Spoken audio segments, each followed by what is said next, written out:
이 시간에 우리에게 주신 하나님의 말씀은요, 사사기 17장 6절에서부터 13절까지의 말씀을 한번 교독해서 읽도록 하겠습니다. 제가 6절부터 읽겠습니다. 그때에는 이스라엘의 왕이 없었으므로 사람마다 자기 소견에 옳은 대로 행하였더라. 유다 가족에 속한 유다 베들레헴에 한 청년이 있었으니 그는 레위인으로서 거기서 거류하였더라. 그 사람이 거주할 곳을 찾고자 하여 그 성읍 유다 베들레헴을 떠나 가다가 에브라임 산지로 가서 미가의 집에 이르매 미가가 그에게 묻되 너는 어디서부터 오느냐 하니 그가 이르되 나는 유다 베들레헴의 레위인으로서 거류할 곳을 찾으러 가노라 하는지라. 미가가 그에게 이르되 내가 나와 함께 거주하며 나를 위하여 아버지와 제사장이 되라. 내가 해마다 은열과 의복 한 벌과 먹을 것을 주리라 하므로 그 레위인이 들어갔더라. 그 레위인이 그 사람과 함께 거주하기를 만족하게 생각했으니 이는 그 청년이 미가의 아들 중 하나같이 됨이라. 미가가 그 레위인을 거룩하게 구별하며 그 청년이 미가의 제사장이 되어 그 집에 있었더라. 이에 미가가 이르되 레위인이 내 제사장이 되었으니 이제 여호와께서 내게 복 주실 줄을 아노라 하니라. 아멘. 지난 시간에 살펴보았지만 이제 17장 1절부터 6절까지는요, 미가라는 집안의 이야기를 이제 담고 있습니다. 이 이야기는 단순히 이제 미가라고 하는 한 집안의 이야기를 넘어서서 영적인 리더가 상실되어지는 이스라엘 백성들이 얼마나 영적으로 타락할 수 있는가를 단적으로 보여주는 그런 예라고 볼 수가 있는 것입니다. 자, 오늘 읽은 본문에서는요, 이제 한 레위인의 이야기로 시작이 되게 되는데요, 7절과 8절을 보게 되면은 유다 가족에 속한 유다 베들레헴에 한 청년이 있었으니 그는 레위인이다. 그리고 이 베들레헴에 거류하였다라고 이야기를 하고 있습니다. 언뜻 보면은 유다 베들레헴에 레위인이 거류하였다라고 하는 이 말은 별로 이상해 보이지 않는 표현일 수 있습니다. 자, 그런데 여호수아 21장 4절을 보면요, 어떻게 되어 있냐면은 각 지파마다 땅을 분배할 때에 레위인들이 거주해야 할 곳에 대한 것을 명시되어져 있는 구절이 21장에 보면 나오게 됩니다.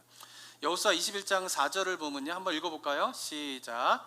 그앗 가족을 위하여 제비를 뽑았는데 레위 사람 중 제사장 아론의 자손들은 유다 지파와 시므온 지파와 베냐민 지파 중에서 제비 뽑은 대로 열세 성읍을 받았고, 12지파가 땅 분배를 받고 난 다음에 각 지파마다 레위인들이 살아갈 수 있는 곳을 지정해 놓게 됩니다. 그런데 여기 보면 유다 지파, 시므온 지파, 베냐민의 세 지파에는 열세 성읍을 정해서 거기에 제사장과 레위인들이 살도록 거류하도록 이렇게 명령을 하신 것이죠. 그런데 이 열세 성읍에 보면 이제 여호수아서를 쭉 보게 되면은 베들레헴은 없습니다. 그러면 이제 오늘 본문에 나와 있는 유다 베들레헴에 레위인이 살았다라고 하는 이 표현은요, 율법에 어긋나는 것이다라고 하는 것을 알 수가 있는 것이죠. 레위인은 율법에 보면은 살아야 할 곳을 하나님께 지정되었고 그곳에서 거류하면서 하나님의 성막을 섬기는 일을 해야 되는데 베들레헴이라고 하는 것은 그런 곳이 아니었다라고 하는 것이에요. 그런데 그 베들레헴에 레위인이라고 하는 청년이 살았다라고 하는 것은 이 청년의 삶이 어땠다라고 하는 것을 단적으로 보여주냐 하면은 하나님의 명령과 레위인에게 부여된 사명을 충실하게 수행하면서 따르면서 살아가는 것이 아니라 그냥 자기가 원하는 곳에 살아가고 있었다라고 하는 것을 보여주는 것입니다. 그리고는 8절에 보면은 또 거류할 곳을 찾아 헤매이다가 에브라임 산지로 왔다라고 표현되어 있습니다. 그리고 미가의 집에 이르게 된 것이죠. 그러니까 이 사실 하나만으로 이 레위인이라고 하는 청년은 하나님이 주신 그런 사명과 이런 거를 잃어버린 채 그냥 자기가 원하는 대로 떠돌아 다니다가 미가라고 하는 사람의 집에 머물게 되었다라고 하는 것을 알 수가 있는 것입니다. 자, 그렇게 이제 미가가 이 한 레위인 청년을 만나게 되었을 때에 9절과 10절에 보면은 미가가 새로운 제안을 이 레위인 청년에게 하게 됩니다. 9절에 보면요, 미가가 그에게 묻되 너는 어디로부터 오느냐 하니 그가 이르되 나는 유다 베들레헴의 레위인으로서 거류할 곳을 찾으러 가노라 하는지라, 이렇게 얘기합니다. 그리고는 이제 미가가 이 레위인 청년에게 제안을 10절에서 하게 됩니다. 한번 읽어볼까요? 시작. 미가가 그에게 이르되 내가 나와 함께 거주하며 나를 위하여 아버지와 제사장이 되라. 내가 해마다 은열과 의복 한 벌과 먹을 것을 주리라 하므로 그 레위인이 들어갔더라. 네, 우리가 지난주에 살펴보았지만 1절과 6절에 보면은 이제 미가의 어머니가 그 자기의 돈으로 이제 신상을 만들고 에봇과 드라빔을 만들고 신당을 만들게 됩니다. 그리고는 자기의 아들 중에 한 명을 제사장으로 정해가지고 그 신당을 섬기게 되었는데, 미가는 조금 한 걸음 더 나아가서 이건 하나님의 뜻이 아니다라고 생각했던 것 같아요. 그래서 레위인을 만나자마자 그 레위인에게 뭐라고 제안을 하냐면은 제사장이 되어달라, 우리 집에 제사장이 되어달라라고 이야기를 하게 됩니다. 그리고는 제안을 하는 것이 은 10개. 지난 시간에 말씀드렸지만 은 10개는 보통 사람들이 1년 정도에 받을 수 있는 연봉에 해당되는 것입니다. 그리고는 옷 한 벌, 그리고 먹을 것을 너에게 주겠다라고 제안을 하게 되고, 그 레위 청년은 그것을 받아들여서 그 미가의 집의 신당의 제사장이 되게 됩니다. 그러니까 우리 성도님들도 그냥 보면은 이 둘의 대화가 율법에 어긋나는 것이다 라고 하는 것을 쉽게 알 수 있을 것입니다. 자, 그런데 한번 따져보면요, 이 둘의 대화와 결정이 율법에 왜 어긋나게 되는지를 한번 생각해 보면요, 첫 번째로 보면요, 율법에 보면 레위인들 가운데에서 레위인 모두가 제사장이 되는 건 아닙니다. 제사장이 될 수 있는 사람은 누구만 제사장이 될 수 있냐면은 레위인 가운데에서도 아론의 후손들만 제사장이 될 수가 있습니다. 자, 그런데 오늘 본문에 보면은 이 레위인이라고 하는 청년이 아론의 후손인지 아닌지는 알 수가 없어요. 그리고 미가도 이 사람이 아론의 후손인지를 확인하는 작업을 거치지 않고 제사장이 되어달라라고 이야기를 하게 됩니다. 두 번째 문제는 무엇이냐면요, 오늘 본문에 보면 7절과 11절에 보면은 이 레위인에 대해서 청년이라고 이렇게 표현되어 있습니다. 근데 우리나라 말로는 청년 이렇게 번역된 히브리 말이 뭐냐면은 나하르라고 하는 단어예요. 근데 이 나하르라고 하는 히브리어 단어는 청년, 그러면 이제 우리나라 말로는 뭐 20세 이상 돼야지 보통 청년이지 않습니까? 근데 이 나하르라고 하는 히브리어 단어는 엄밀하게 번역을 하면 이게 소년, 그런 의미가 있습니다. 그러니까 10대의 어린 소년을 이야기할 때 나하르 이렇게 하는데, 이 레위인은 나하르였다라는 거예요. 나하르. 본문에는 그렇게 반복해서 설명을 하고 있어요. 그 말은 무슨 말이냐면은 이 청년은 10대였다라고 하는 것이죠. 자, 그런데 혹여나 이 청년이, 이 레위인이 아론의 후손이었다 손치더라도, 이 아론의 후손이었다 손치더라도 이 사람은 율법상으로 제사장이 될 수가 없습니다. 왜냐하면 민수기 4장 3절에 보면 이렇게 기록됐는데요, 곧 30세 이상으로 50세까지 회막의 일을 하기 위하여 그 역사에 참가할 만한 모든 자를 계수하라, 이렇게 돼 있어요. 아시겠지만 민수기는 뭐냐 하면은 이스라엘 백성들의 몇 명인지를 숫자를 센 것이 민수기입니다. 그 가운데에서 4장에서는 레위 지파 사람이 몇 명인지를 계수하게 되는데, 레위 지파 사람들은 계수를 할 때 어떻게 계수를 하냐면 30세 이상 50세까지만 계수를 하게 됩니다. 이유는 무엇 때문일까요? 30세 이상과 50세 이하에 있는 사람들만 성막에서 섬길 수 있기 때문에 그런 것이에요. 그래서 민수기에는 다른 지파와 달리 레위인을 계수할 때 30세 이상만을 계수하게 되는데, 그 말은 무슨 말이냐 하면 성막을 섬길 수 있는 레위인 또는 성막을 섬기게 되는 제사장은 몇 세 이상이어야 된다는 거예요? 30세 이상만이 제사장이 될 수가 있다라고 하는 것이죠. 그런데 나하르는 이 30세 이상의 사람을 일컬을 때 사용되어지는 말이 아니다라고 하는 것이죠. 그러니까 율법에 이 청년 레위인은 자격이 될 수 없다라고 하는 것이에요. 자, 그리고 세 번째 문제는 뭐냐면은 이 제사장을, 레위인을 제사장으로 세울 때에 그 제사장직을 지금 누가 임명하고 있습니까? 미가가 임명하고 있습니다. 그리고는 누구를 위한 제사장이라고 이야기를 하고 있냐면 나를 위하여서 제사장이 되어달라라고 미가가 이야기를 하고 있는 것이에요. 잘 아시겠지만 제사장은 누가 임명합니까? 여호와 하나님이 임명해야 되는 것이죠. 그리고 그렇게 임명되어진 제사장은 누구를 위하여서 섬기는 제사장이 되어야 합니까?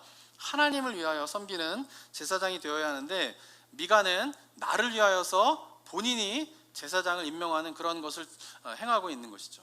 그러니까 이런 모든 것을 봤을 때에 이 미가는 레위인이라고 하는 사람을 제사장으로 세웠지만 이것은 뭐예요? 율법을 어긴 그런 내용이다라고 하는 것이죠. 그리고 오직 자신만을 위하여 제사장을 섬기고 있다라고 하는 것이죠. 자, 그런데 이 미가라고 하는 사람이 왜 이 레위인을 제사장으로 섬기는 일을 행하고 있습니까? 그 이유가 13절에 보면 나오게 됩니다. 한번 13절 한번 볼까요? 13절 한번 읽어보겠습니다. 시작.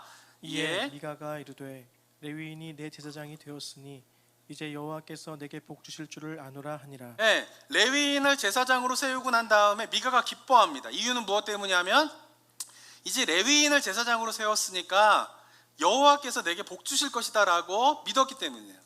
그러니까 미가는 레위인을 제사장으로 세우면서 어떤 생각을 했냐면은 레위인을 이제 제사장으로 세웠으니까 그 제사장이 드리는 제사는 하나님이 기뻐 받으시는 제사가 될 거고, 그리고 그렇게 기뻐 받으시면 여호와 하나님께서 나에게 복을 주실 거야 라고 하는 마음으로 뭐 한 거예요?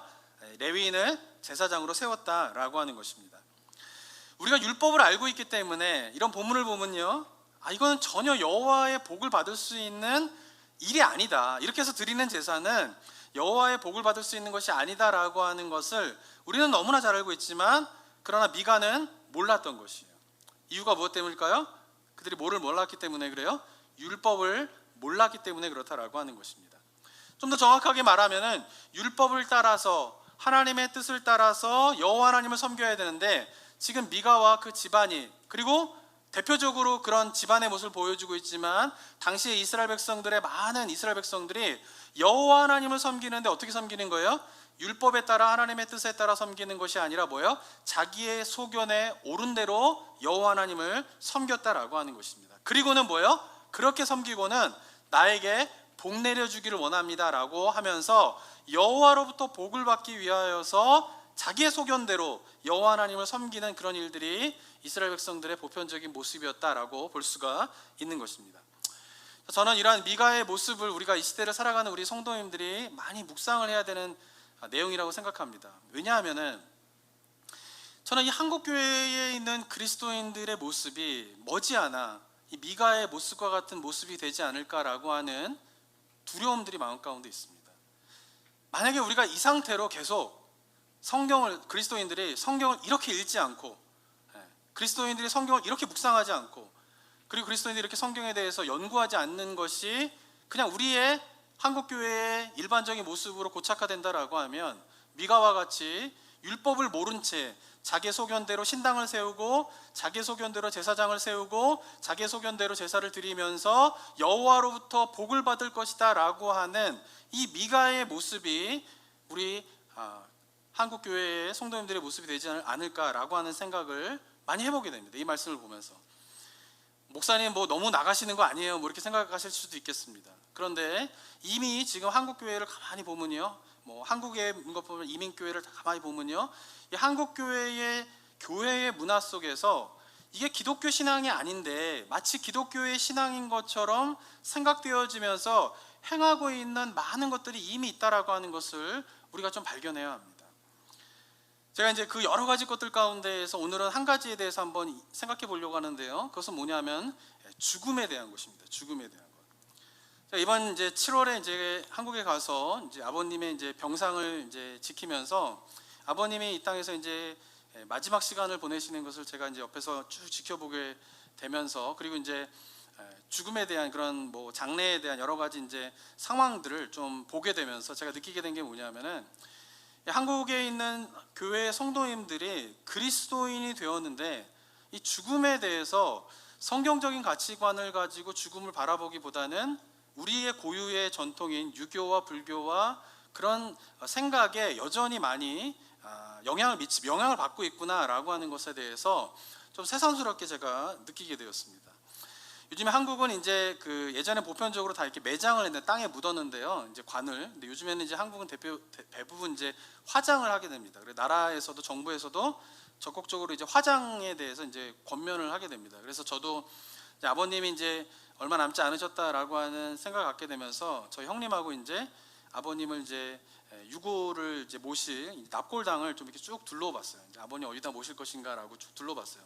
그러면서 몇 군데 가보니까 이제 납골당의 특징이 있는데 뭐냐면은 기독교 전용 이제 납골당이 있더라고요. 거기는 이제 교회 다니시는 분들만 와서 이제 모시는 납골당인데도 있고요. 근데 이제 어느 납골당 가보면 이제 그런 건 구분이 없는데, 여기 기독교 전용 납골당은 아닌데 그 납골당에 가게 되면 빌딩에 가보면은 구역마다 여기는 불교 믿으시는 분, 뭐 여기는 기독교 믿으시는 분 이렇게 나눠져 있어요. 이렇게. 그래서 보면은 종교별로 이렇게 좀 나눠져 있더라고요. 그래서 저도 이제 기독교 전용 뭐 납골당도 한번 가보고, 이제 일반적인 납골당에서도 이제 기독교인들만 이제 모시는 곳으로 이제 가보고, 건물인데 가보곤 했었습니다. 근데 보시면 이제 한국의 납골당 모양을 보면요, 한번 사진을 한번 보시면은 이제 익숙하신 분들도 있겠지만은 아니면 이렇게 유리로 이렇게 돼가지고 이제 층층 이제 10층이 이렇게 쫙 이렇게 10층으로 되어 있습니다. 이제 그러니까 보니까 한국 분들은 살아서도 아파트에 사는데 돌아가셔도 아파트에 사시게 되더라고요. 이제 근데 그 아파트도 이 저 구역마다 10층과 1층은 좀 싸요. 예, 그리고는 가운데 이제 눈높이에 있는 층은 또 비싸요. 근데 가격 차이가 굉장히 많이 납니다. 그래서 이제 아파트도 왜 보면은 펜트하우스는 비싸고 뭐 어디는 싸고 뭐 이러지 않습니까? 근데 이 납골당도 좀 그렇더라고요. 근데 유리로 이렇게 돼 있어가지고 이제 유골함을 모시고 저 안에 이제 여러 가지 꾸며 놓습니다. 그래서 뭐 꽃도 놓고 사진도 놓고 유품도 놓고 막 이렇게 놓게 돼요. 근데 많은 이제 한국 분들이 저 납골당을 꾸밀 때 주로 놓는 것 중에 하나가 뭐냐면 바로 이거예요. 이게 뭐 같아 보이십니까? 제사상이에요.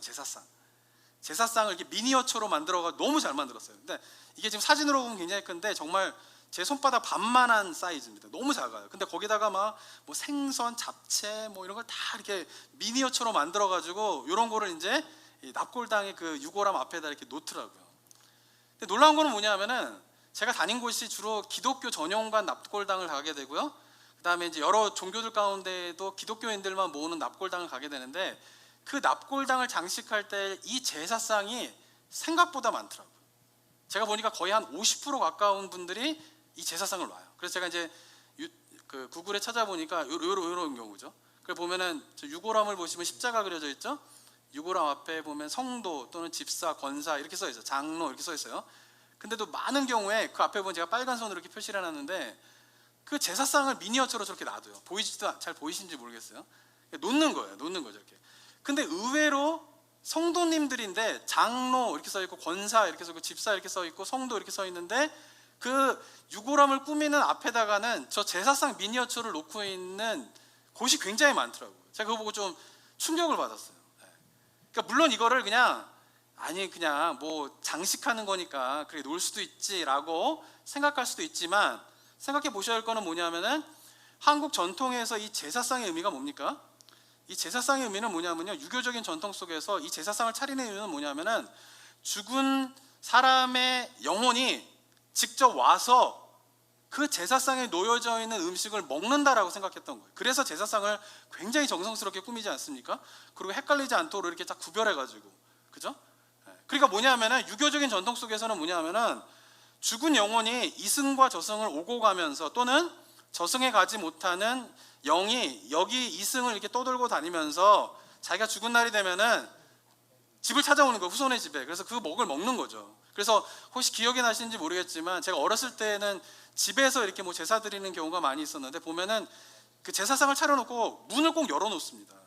왜냐하면은 오시도록. 그 다음에 가실 때에 신발 신을 수 있는 집신도 이렇게 놔두고 가고요. 이런 것들이 되게 많아요. 그리고 밥 먹기 편하도록 왜 그 그릇에다가 숟가락도 꽂아 놓지 않습니까? 편하게 드시라고. 근데 그 개념이 뭐냐면은 영혼이 직접 와서 먹는다라고 하는 인식이 있는 거예요. 그게 유교적인 전통인 것이죠. 근데 그런 전통에 대한 생각들이 그리스도인이 되었는데도 여전히 뭐예요? 강하게 자리 잡고 있다라고 하는 것이죠. 그래서 유골함을 놔두면서 기독교식으로 예배를 다 드리는데 결국 장식하는 거 보면은 그 앞에다 제사상을 놓는 거예요. 미니어처지만 그래도 뭐예요? 이걸로 이 영혼이 위로받고 힘없기를 바랍니다라고 생각하면서 그런 일들을 하게 된다라고 하는 것이죠. 자, 그러면서 돌아가시고 난 다음에 이 서로들이 이제 사용되어지는 언어들 가운데에서도 우리가 이게 성경적으로 볼 때 올바르지 않는 용어들을 사용하는 경우가 굉장히 많이 있는 것을 우리가 잘 알아야 됩니다. 보면 이제 장례를 하거나 누군가 돌아가실 때 사용하는 용어들 가운데에 그리스도인들이 좀 쓰지 않아야 되는데 쓰는 말들이 있는데 그게 뭐냐면 첫 번째는 뭐냐면은 영면하셨다 이런 말을 이제 쓰게 됩니다. 누구누구가 영면하셨다. 굉장히 고급스럽고 존대하는 말인 것 같지만 영면하였다라고 하는 한자의 뜻은 뭐냐면 영원히 잠드셨다라는 거예요. 그러니까 유교적인 전통은 뭐냐면은 유교는 죽은 이후의 세상에 대한 이야기를 하지 않습니다. 유교의 특징. 불교나 뭐 이런 데는 죽은 이후에 대한 세상을 이야기하지만 그래서 뭐냐면 유교는 뭐냐면은 그냥 죽으면 끝이에요. 그래서 영원히 잠드는 거예요. 그런 거를 표현한 유교적인 용어가 뭐냐면은 누가 영면하셨다 이런 표현을 하는 것이죠. 그리고 많이 사용하는 용어 중에 보면은 명복을 빕니다 이런 말을 사용하는데요. 이 명복이라고 하는 말은 뭐냐면요, 저승에서의 복을 빈다라고 하는 말인데 이 말은 뭐냐면 불교적인 생각에서 나오는 용어인데 불교에서는 죽은 사람이 저승을 가게 되면은 10명의 대왕 앞에서 심판을 받게 됩니다. 그런데 그 심판을 받을 때에 그 심판을 통하여서 극락에 이르게 되는 그런 판단을 받게 되는데, 그 10명의 대왕 앞에 있는 영혼이 극락을 가게 해주십시오라고 하는 말이 뭐냐면은 명복을 빕니다라고 하는 의미인 것이죠. 그러니까 이것이 불교적인 용어인 것이죠. 그죠? 그러니까 근데 이 말도 보면 그리스도인들이 많이 사용하는 용어입니다.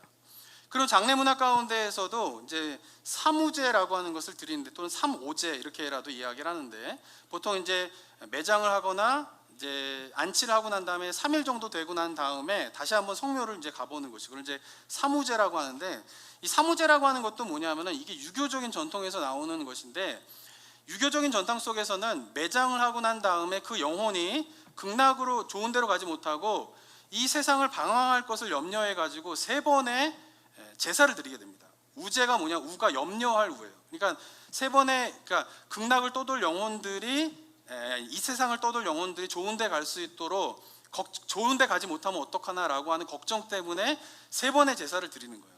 그리고 제 3번째 제사를 드리는 사무제를 통하여서 그 영혼이 떠돌지 않고 좋은 데 가기 원합니다라고 하는 것이죠. 그런데 이것도 보면은 그리스도인들 가운데 매장을 하고 난 다음에 사무제 드리러 갑니다, 이런 표현들을 굉장히 많이 하는 거죠. 그보다는 오히려 차라리 처음에 이제 뭐 매장을 했다라고 하면 잘 이제 매장이 잘 되는지 확인하러 뭐 첫 번째 성묘를 하러 갑니다, 뭐 이렇게 표현하면 되는데, 이거를 어떻게 하냐, 그냥 사무제 드립니다, 사무제 드립니다라고 말을 하는데 그것도 문제가 있다라고 하는 것이죠.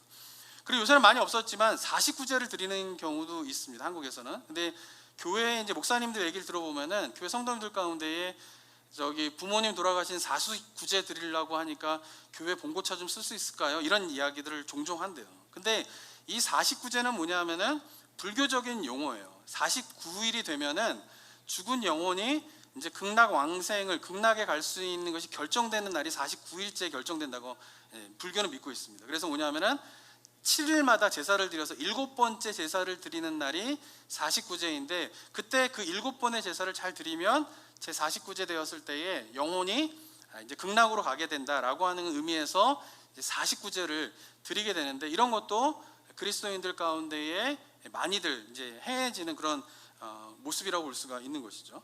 그러니까 제가 이렇게 설명을 이제 드리는데, 이러한 부분들이 보면은 우리가 성경에서 이야기하고 있는 죽음에 대한 개념을 보다는 우리 전통적으로 지금 사용되어지고 있는 불교와 유교적인 그 전통을 그대로 그냥 답습하여서 우리가 사용하고 있는 경우가 굉장히 많이 있다라고 하는 것이죠. 그러면서 이 불교와 유교의 전통을 받으면서 장례식에 대한 생각도 어떻게 생각하냐면은, 불교와 유교적인 의미에서 장례는요, 죽은 자를 위한 예식입니다. 죽은 자를 위로하고 죽은 자가 좋은 곳에 갈 수 있도록 하는 것이 장례의 의미인 것이에요. 근데 캐톨릭도 그렇습니다. 캐톨릭도 의미가 뭐냐면은 죽은 자가 복 받을 수 있도록, 죽은 자가 좋은 곳에 갈 수 있도록 하는 것이 장례 예식인 거죠. 그러니까 불교나 유교나 캐톨릭 모두가 죽은 자를 위한 홀령제라고 볼 수가 있는 것이에요. 그런데 개신교에서 성경에서 이야기하는 장례는요, 죽은 자를 위한 예식이 아니에요. 죽고 남은 유가족들을 위로하기 위한 위로 예식이라고 봐야 되는 것이죠. 그런 생각을 하지 못하고 장례식에 임할 때에도 죽은 자가 좋은 곳에 가도록 해주십시오라고 하면서 기도하는 경우와 생각하는 경우가 많이 있다라고 하는 것이죠. 그렇죠? 그러니까 이 죽음에 대한 것을 볼 때 이처럼 이 성경에서 이야기하고 있는 것이 무엇인가에 대해서 생각이 변화되어서 죽음을 바라보는 것이 아니라 그동안 해왔던 유교적인 불교적인 전통 가운데에서 그 죽음을 치르는, 장례를 치르는 그런 경우가 많이 있다라고 하는 것이죠. 자, 그리고는 이제 한국에서 성도님들 이제 한국 문화 가운데에서 이 죽음과 관련돼 가지고 문화 가운데 하나가 뭐냐면은, 이 어르신들이나 노인분들한테 이 죽음에 대한 이야기라는 것을 굉장히 이제 불경스럽게 좀 생각하는 경향이 많이 있습니다. 예의가 없다. 근데 만약 자식이 부모님이 살아계신데 부모님의 죽음에 대한 이야기를 한다든가, 아니면은 뭐 요즘엔 좀 그래도 많이 바뀌었지만 예전 같은 경우에는 아버님이 살아계시고 어머님이 살아계신데 뭐 이제 아버님의 죽음을 막 준비하려고 하는 분위기가 가족들 가운데 있다 그러면 굉장히 그것을 예의 없는 불경스러운 행동이다라고 생각하는 경우가 많이 있죠. 그러면서 죽음을 이렇게 좀 부정적인 의미로 많이 생각하는 경향이 한국 문화에는 많이 있습니다. 자, 그런데 이렇게 꼭 불경스럽게 생각을 하지 않더라도 이 가족 간의 죽음에 대한 이야기를 서로 잘 하지 않습니다. 이게 좀 금기어죠, 금기어. 그리고 특별히 만약에 가족 가운데 누가 말기암으로 이제 의사 진단은 또 한 달 또는 석 달 정도 남았다 이러면은 그 죽음을 이제 알려주시는 이제 뭐 아버님, 어머님 또는 뭐 누구야 뭐 이러면서 이제 몇 달 남지 않았대라고 하는 것을 알려주는 경우도 많지만 또 많은 경우는 뭐예요? 알려주지 않아요. 그러니까 가족들은 다 아는데 정작 말기암으로 얼마 남지 않은 생애를 보내야 되는 사람은 자기가 얼마 안 있으면 이제 죽게 된다라고 하는 것을 잘 알려주지 않는 경우가 많이 있습니다. 그러면서 일어난 일 중에 하나가 뭐냐면은 이분이 자기가 얼마 남지 않았다라고 하는 것을 가족들이 얘기하지 않으니까 가족들하고 이제 생을 정리하는 대화를 못 하는 거예요. 죽음에 대한 이야기를 해야지 가족들하고 뭐 그 생을 정리하는 이야기를 할 수 있지 않습니까? 근데 죽음에 대한 이야기를 하지 못하는 거예요. 왜냐하면 이걸 얘기했을 때 혹시 너무 충격받으셔서 상심하고 낙담하실까봐 이제 가족들이 잘 이야기를 하지 않게 되죠. 그러다가 어떤 일이 말에 벌어지게 되냐면은 이 말기암 환자가 갑자기 의식을 잃고 쓰러지게 된다든가 그래가지고 이제 중환자실로 가서 이 연명장치를 달고 중환자실에서 혼자 생활을 하다가 의식이 없고 말도 못하는 가운데에서 가족들과 그 죽음에 대한 이별에 관한 그 이야기를 미처 나누지 못한 채 혼자 쓸쓸히 중환자실에서 죽어가는 경우가 많이 있다라고 합니다. 근데 한번 생각해 봐야 할 것은 뭐냐면은 왜 이런 현상들이 자꾸 일어나게 되냐면은 우리의 생각 속에서 뭐냐면 죽음에 대해서 이 죽음은 끝이다라고 하는 생각이 많이 있기 때문에 그래요. 그러니까 물론 죽음이라고 하는 것은 누구나 좀 걱정되고 염려되죠. 두려운 것이죠. 왜냐하면 가보지 않은 길이기 때문에 가보지 않은 길에 대한 마음 가운데 두려움이 있고요. 그리고 죽을 때에 얼마나 고통스러울까에 대한 염려 때문에 이 죽음에 대한 두려움이 있는 것은 사실입니다. 자, 그런데 전문가들이 이제 이야기한 건데 전문가들이 이야기할 때에 사람들이 왜 이렇게 죽음을 두려워할까라고 했을 때 가장 주된 이유는 뭐냐면은 사람들의 일반적인 생각 속에서는 죽음은 끝이다라고 하는 생각이 많이 있기 때문에 죽음을 두려워한다라고 이야기를 해요. 이게 제 얘기가 아니라 전문가들의 이야기인 거예요. 그러니까 사람들이 죽음에 대한 두려움에 대한 여러 가지 이유가 있지만 그 중에서 하나가 가장 큰 것이 뭐냐면은 죽음은 끝이다라고 생각을 하는 것이에요. 아까도 제가 영면한다 이런 말씀을 이제 우리나라 말에 많이 사용하지만은 그것이 유교적인 생각인 거예요. 유교적인 생각은 뭐냐면은 영원히 잠드는 거예요. 그냥 끝나는 거예요. 그냥 영원한 어둠 속에 그냥 들어가는 것이에요. 그러니까 그런 생각들 때문에 이 죽음에 대한 두려움들이 굉장히 크고 있게 돼요. 그래서 서로에 대해서 죽음에 대한 이야기를 나누지 못하고 있다라고 하는 것이죠. 자, 그래서 성경에서 이야기하는 죽음은 어떻습니까? 죽음은 끝이 아니에요. 우리가 이 사실에 대해서 잘 내가 정말 어떻게 받아들이고 있는가를 한번 생각해 보시기 바랍니다. 성경은요, 죽음 이후의 세상에 대한 이야기를 하고 있습니다. 그리고 성경은 죽음은 끝이 아니라 죽음은 하나님께서 준비해 놓으신 새로운 세상으로 들어가는 관문으로서의 시작의 의미가 죽음이 성경에서 이야기하는 굉장히 중요한 가르침인 것입니다. 근데 이 죽음에 대한 성경적인 죽음에 대한 가르침을 우리가 잘 받아들이면은 우리가 인간이기 때문에 죽음에 대한 완전한 두려움들을 완전히 다 극복할 수 있는 것은 아니지만 그러나 죽음에 대한 새로운 관점을 우리가 가질 수 있다라고 하는 것이에요.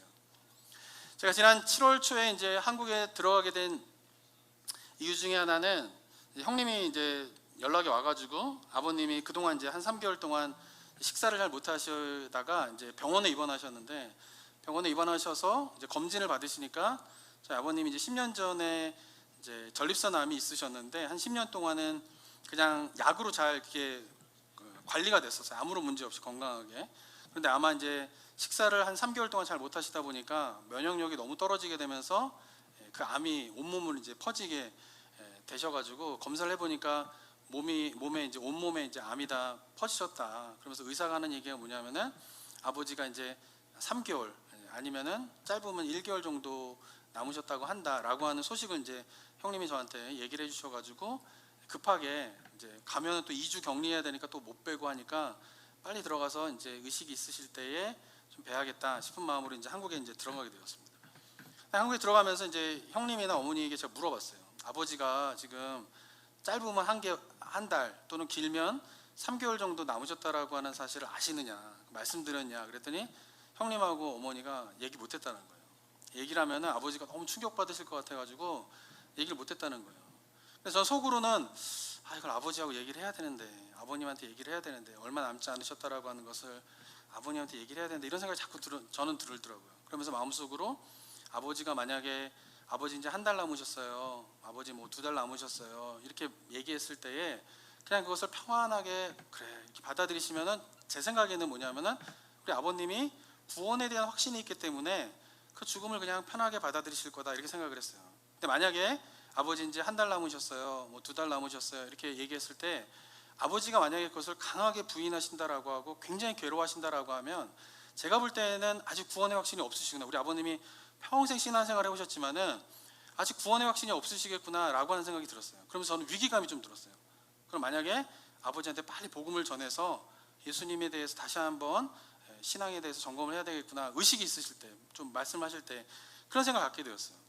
그리고 이제 2주 격리를 한 동안 내내 이제 그 생각을 하다가 2주 격리를 마치고 이제 제가 아버님을 배웠을 때 그때는 이제 한 이틀 정도는 대화를 하셨어요. 말을 표현하실 수 있었어요. 그래서 이제 같이 가족들하고 있을 때는 이제 얘기를 안 하다가 그냥 혼자서 제가 아버님을 이제 돌봐드려야 될 때가 되었어요. 그래서 제가 아버님한테 물어봤어요. 아버지 예수님 믿으시죠? 예수님이 아버지 위해서 돌아가신 거 믿으시죠? 이렇게 물어봤어요. 그랬더니 고개를 끄덕이시더라고요. 그러면서 아버지 이제 예수님 믿으시니까 이제 천국 가시는 거예요. 천국 가시는 거 확신하시죠? 그러니까 또 아버지가 이렇게 끄덕이시더라고요. 그래서 제 마음 가운데 안도의 마음이 들었어요. 우리 아버지가 평생 동안 신앙생활 하시면서 예수님에 대한 올바른 신앙을 가지고 천국의 확신을 가지고 계시구나 라고 하면서 안도의 마음이 들었어요. 그럼 제가 얘기하는 게 뭐냐면은 아버지 이제 좋은 곳으로 가시는 거예요. 하나님께서 예배해 놓으신 이제 좋은 곳으로 가시는 거예요. 그러니까 너무 두려워하지 마시고요. 너무 염려하지 마시고 평안한 마음으로 주님 부르시는 곳으로 가시는 거니까 그런 마음 가지세요. 너무 걱정하지 마시고 염려하지 마세요. 막 이렇게 말씀을 드렸어요. 근데 그 전까지는 굉장히 조금 불안해하는 기색이 좀 있었어요. 근데 제가 이제 아버님하고 기회가 될 때마다 의식이 좀 깨어나셔서 있을 때마다 그런 부분을 계속 말씀드렸어요. 아버지 좋은 곳 가시는 거예요.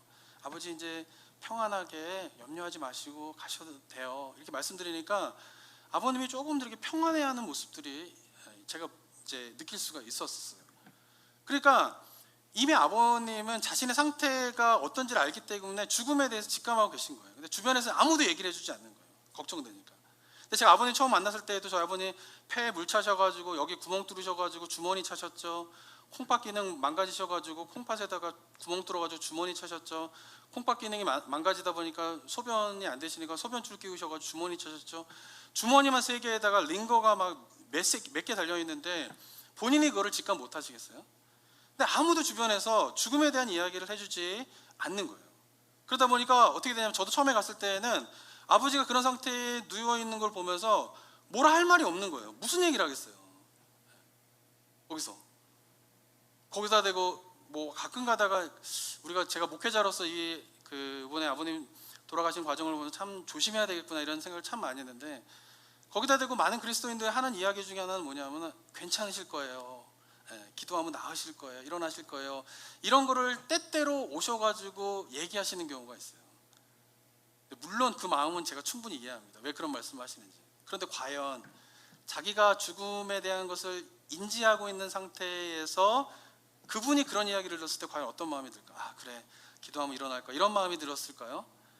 더 마음에 근심과 걱정이 많았을 거예요. 왜냐하면 돌아가시는 분이 결국 마음 가운데에 걱정하시는 건 뭐냐면요, 가족들과의 이별도 있지만 내가 지금 떠나면 우리 아내 어떡하나, 내가 지금 여기서 떠나면 우리 남편 어떡하나, 우리 애는 어떡하나, 이런 마음이지 않겠어요? 그럼 가족들이 그 돌아가시는 분을 향하여서 계속 이야기해 줄 거는 뭐냐면 아버지 걱정하지 마세요. 우리 잘 살 수 있어요. 저희가 어머니 잘 돌봐드릴게요.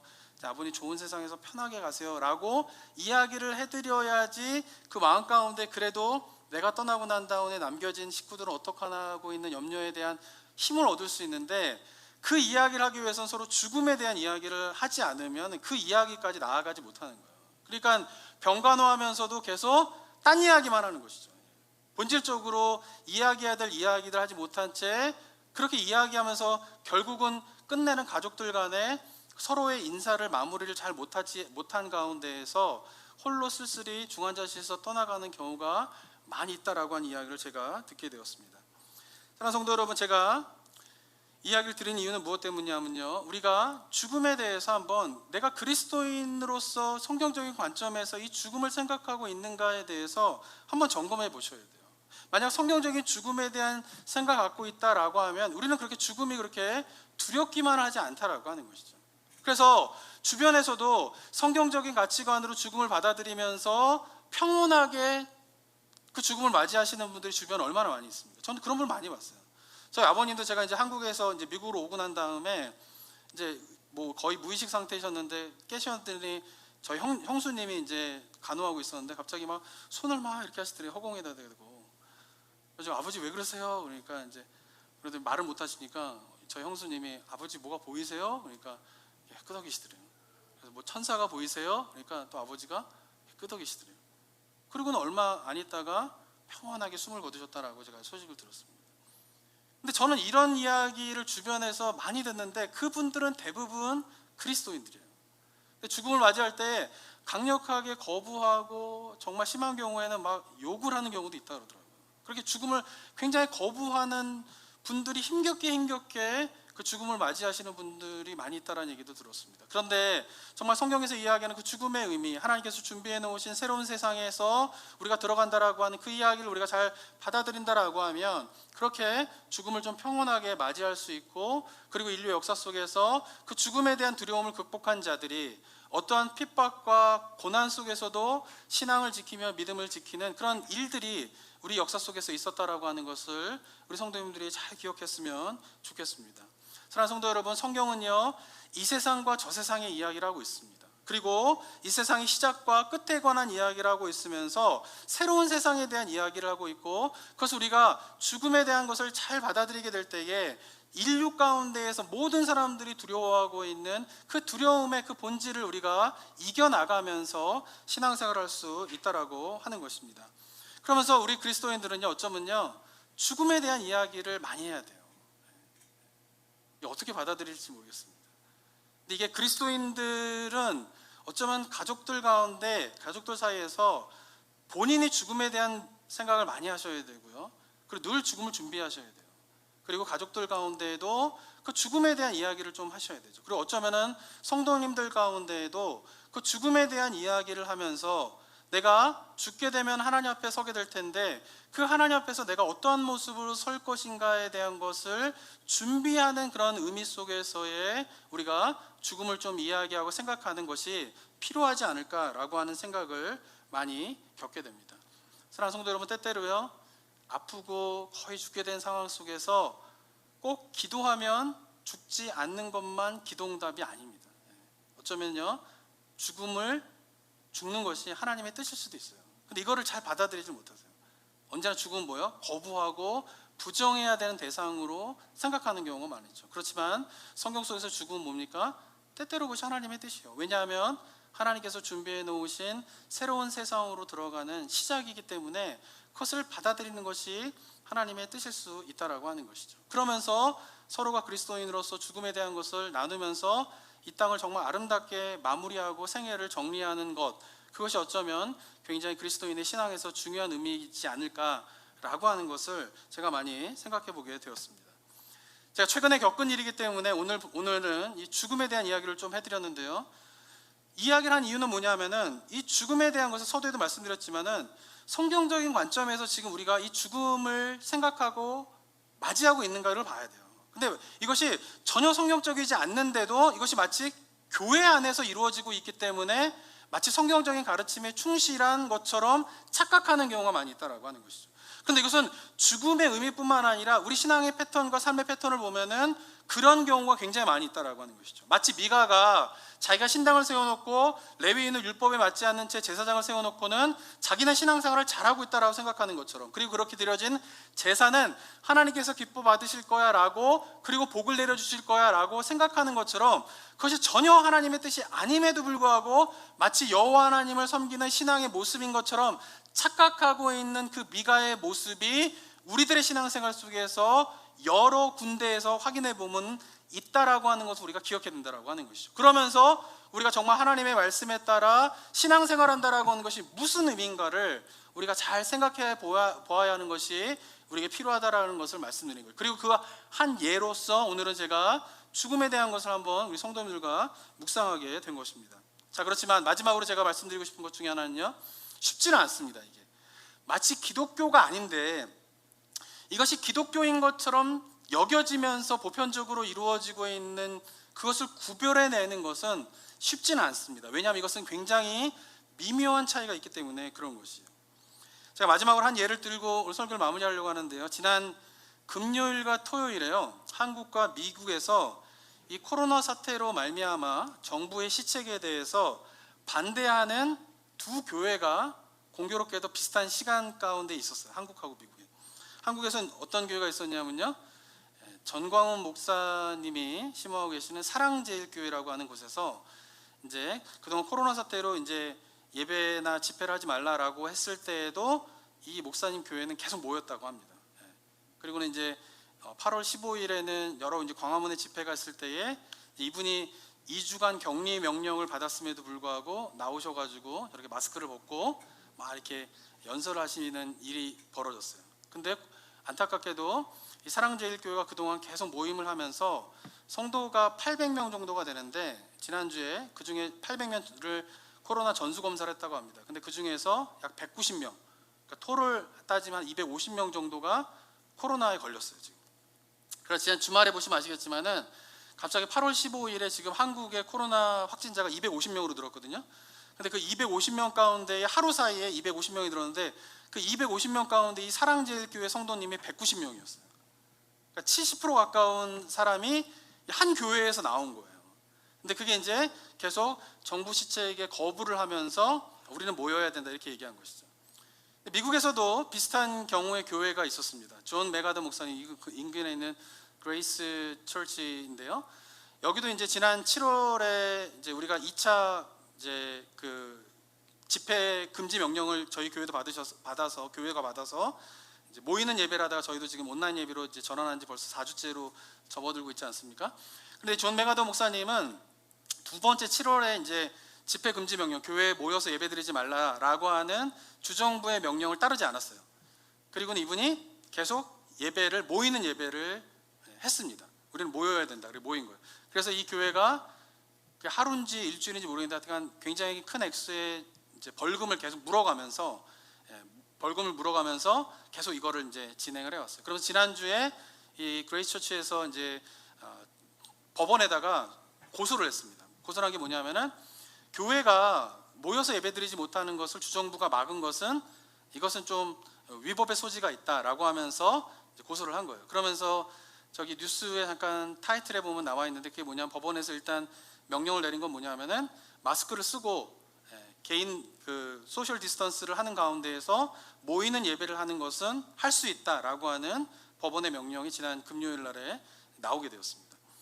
저는 이 두 가지의 교회의 모습을 보면서요, 겉으로 보기엔 똑같습니다. 뭐냐면은 정부에서 하는 시책에 따르지 않은 것이죠.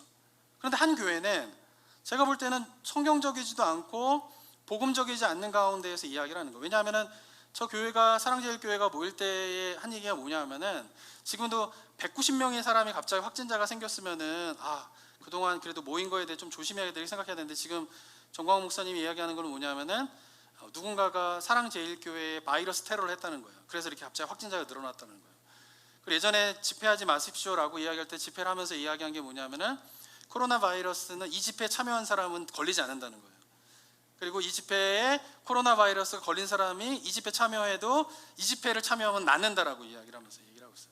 전혀 성경적이지 않죠. 그런데 많은 사람들이 저 교회의 성도를 비롯해서 많은 사람들이 따르고 있어요. 이유가 무엇 때문일까요? 목사님이 이야기하니까 그 목사님이 말하는 게 뭐예요? 기독교적이다라고 생각을 하겠죠. 그리고 목사님이 이야기하니까 그것이 기독교 신앙의 자세라고 성도님들은 믿으니까 저 목사님이 하는 것을 계속 따라가고 있는 것이죠. 그러나 뭐예요? 전혀 성경적이지 않죠. 그러면 존 메가더 목사님이 이번에 한 생각은 뭐냐면은 우리가 이게 지금 이 코로나 바이러스 사태에서 우리가 두 가지에 대한 균형을 굉장히 생각해야 되는데 첫 번째는 뭐냐면은 우리가 신앙을 정말 성경적으로 지키는 게 의미가 뭔가 이걸 심각하게 고민해야 돼요. 저는 모여서 예배를 드리는 것이 중요하다고 생각하는 사람입니다. 온라인 때문에 지금 이런 상황에서 온라인 예배를 드리지만은 근데 왜 온라인 예배를 드리느냐? 모여서 예배를 드리는 것이 중요하지만 그것이 신앙의 본질이지만 그러나 또한 우리는 사회의 일원으로서 사회적인 책임, 소셜 리스폰시빌리티를 우리가 책임져야 된다라고 하는 이 두 가지의 균형을 이루기 위해서 지금 우리가 있는 것이죠. 근데 어쩌면은 한 교회는 신앙의 본질을 더 추구하고자 이 신앙의 사회적인 책임보다는 지금은 신앙의 본질이 무엇인가를 성도들에게 알려줘야 된다라고 하는 의미 속에서 법원에 고소를 한 것이고, 한 교회는 정부 시책에 반대를 하는데 사회적인 책임에 대한 것은 너무나 무시한 채 그저 신앙의 본질만을 강조하면서 그런 일을 행하고 있다라고 하는 것이죠. 이 두 가지가 굉장히 미묘한 차이를 보여주고 있다라고 하는 것이죠. 그런 가운데에서 정말 무엇이 기독교 신앙이고 무엇이 성경적인 가르침인가를 정말 눈을 들어서 보지 않으면은 이 두 교회의 케이스가 마치 비슷한 것처럼 보일 수 있고, 어떤 차이가 있는가에 대해서 잘 구별하지 못한 채 이런 사건들을, 이런 상황들을 받아들일 수 있다라고 하는 것입니다. 사랑하는 성도 여러분, 우리가 종말의 때가 되면요 성경을 언제나 이야기하는 게 있어요. 그것은 뭐냐면 깨어 있어야 된다라는, 깨어 있어야 된다. 그 의미가 무엇입니까? 말씀으로 깨어 있어야 된다라는 것이에요. 우리가 말씀 묵상을 하는 이유 중에 하나는요, 말씀 묵상을 하면서 내적인 평안을 얻고 말씀 묵상을 빠지지 않고 하면 하나님으로부터 복을 받고, 이런 거는 말씀 묵상의 본질적인 의미가 아니에요. 말씀 묵상을 하는 본질적인 의미는 뭡니까? 말씀 묵상을 하면서 그 말씀과 다른 나의 생각, 말씀에서 벗어난 나의 생각, 나의 행동이 무엇인가를 발견하고 그것이 깨어서 분별하는 것이고, 그리고 난 다음에 말씀과 벗어난 나의 생각과 행동을 수정해 가면서 하나님 나라 백성으로서 이 땅에 살아가는 것이 말씀을 묵상하는 본질인 것이죠. 그죠? 그것을 우리가 행할 때에 이 시대 속에 아무리 여러 가지 혼란한 것들이 있다 손 치더라도 그 속에서 깨어서 영적으로 우리가 쓰러지지 아니하고 주님 오시는 날까지 승리하며 살아갈 수 있다라고 저는 생각을 합니다. 사랑하는 성도 여러분, 우리가 어떤 신앙의 모습 가운데 서 있는지를 우리가 이 시간 잘 묵상하시고 또 한 주간 묵상하시는 가운데에서 우리가 정말 미가와 같이 이것이 기독교적이고 하나님의 뜻이 아님에도 불구하고 마치 그것이 기독교 신앙인 것처럼 착각하며 살아가고 있는 신앙의 모습이 있다라고 하면 말씀으로 깨어나 우리 하나님의 말씀에 본질적인 의미를 순종하면서 따라가게 되는 신앙의 모습이 저와 여러분들의 삶의 모습이 되었으면 좋겠습니다. 함께 기도하도록 하겠습니다. 사랑과 은혜가 충만하신 하나님 아버지, 우리가 이 시대를 살아가면서 그것이 하나님의 뜻이 아님에도 불구하고 마치 그것이 하나님을 믿는 신앙인 것처럼 착각하는 미가의 모습이 우리들의 모습은 아닌지 돌아보는 저희 되게 하여 주시옵소서. 말씀으로 우리가 영적으로 깨어나 이 시대를 분별하며 살아갈 수 있도록 인도하여 주시옵고, 주님 안에서 정말 하나님의 오시는 그날까지 주의 뜻에 합당하게 그 믿음의 길을 묵묵히 걸어갈 수 있는 신앙인의 모습이 우리 나성북 구교의 성도님들의 모습이 될 수 있도록 주님께서 은혜 내려 주시옵소서. 한 주간 또 여러 가지 힘들고 고민되어지는 상황 가운데 우리 살아가게 됩니다. 앞으로 교회가 우리의 신앙이 어떻게 펼쳐져야 할지에 대한 막막함 가운데 우리가 서 있습니다. 주님 우리에게 말씀하여 주시옵고 깨닫게 하여 주시옵고 주님의 뜻에 부름받아 일어나는 주의 백성들이 많아지는 교회 될 수 있도록 주여 도와 주시옵소서. 은혜 감사드리며 예수 그리스도의 이름으로 기도드립니다. 아멘.